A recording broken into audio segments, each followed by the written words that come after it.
दे धडक बेधडक आपल्या परिसरातील ताज्या घडामोडी, घटना, समस्या, विविध क्षेत्रातील सर्वदूर बातम्या पाहण्यासाठी लोकशक्ती लाईव्ह न्यूज चॅनलला सबस्क्राईब करा आणि नोटिफिकेशन मिळवण्यासाठी बेल आयकॉनला प्रेस करा।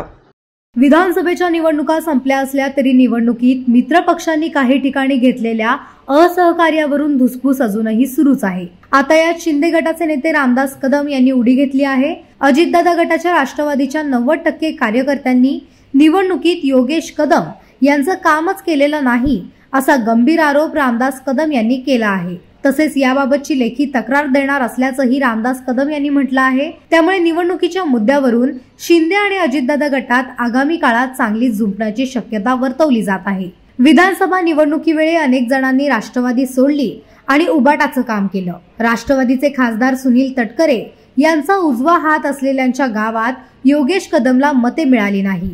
याची माहिती मी सुनील तटकरे यांना देणार आहे, पण आमचे तटकरेंसोबत मतभेद नाही, आमची नाराजी नाही।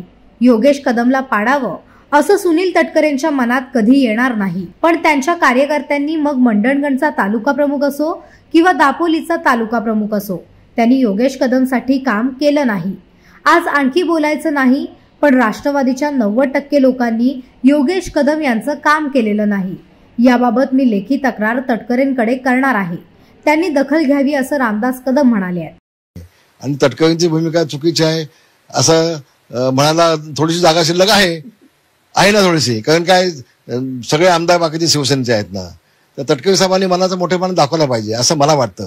आणि तटकरे राज्याचे नेते आहेत, ते अजितदादांचे उजवे हातच नाही, अख्खा पक्ष ते सांभाळत आहेत, म्हणून त्यांची मुलगी कुठेही पालकमंत्री म्हणून जाऊ शकते ना। पण ज्या जिल्ह्यामध्ये शिवसेनेचे 4-5 आमदार आहेत तिथं शिवसेनेच्या आमदाराला संधी दिली असती तर तटकरे साहेबांची उंची आणखी वाढली असती।